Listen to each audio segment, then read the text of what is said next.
What if the pick everyone was afraid to make turns out to be the steal of the 2025 NFL Draft? Raider Nation, today we're breaking down McCoy's knee situation, the JPJ trade rumors, and why ESPN completely missed the mark on their Raiders breakdown. Let's get into it. Jermod Christian McCoy.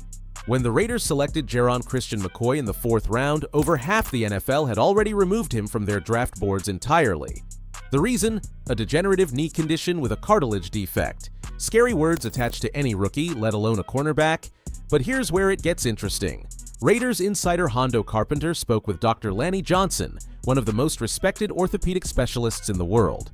Now, to be fair, Dr. Johnson hasn't personally examined McCoy or seen his scans.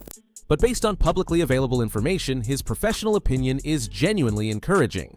McCoy had a knee plug procedure about 15 months ago, not a routine ACL or meniscus repair. This involves physically replacing bone and cartilage in the damaged area. Dr. Johnson explained that plugs around 1 centimeter or smaller carry an excellent prognosis, 10 to 15 years of positive outcomes. Provided there's no arthritis, the ACL is stable, and rehab is done right.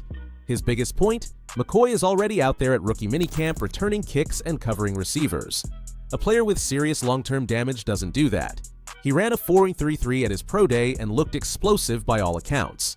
Dr. Johnson's words, "If the MRI confirms the repair held, McCoy was probably a steal for Las Vegas." When a surgeon of that caliber uses that word, you listen. Jackson Powers Johnson. Robert Mays at The Athletic floated the idea that JPJ could be a trade candidate. New regime, no emotional attachment to the previous draft class, a player who struggled with the transition to center.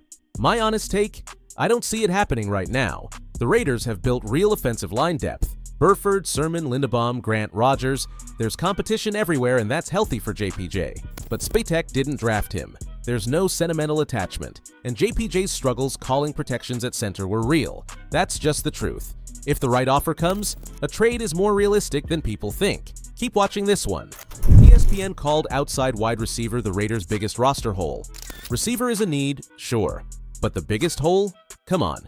They somehow forgot to mention Jalen Nailor, who just signed a 3-year, $35 million deal. You can't evaluate this room and skip that guy. Add Brock Bowers, a matchup nightmare on every single snap. And this room isn't the disaster ESPN is painting it as. Defensive tackle is a far bigger priority. That's where attention needs to go. Raider Nation, the offseason story is shifting, and I like the direction. Drop your thoughts below, hit subscribe if you're new, and as always, silver and black till the end. Let's ride.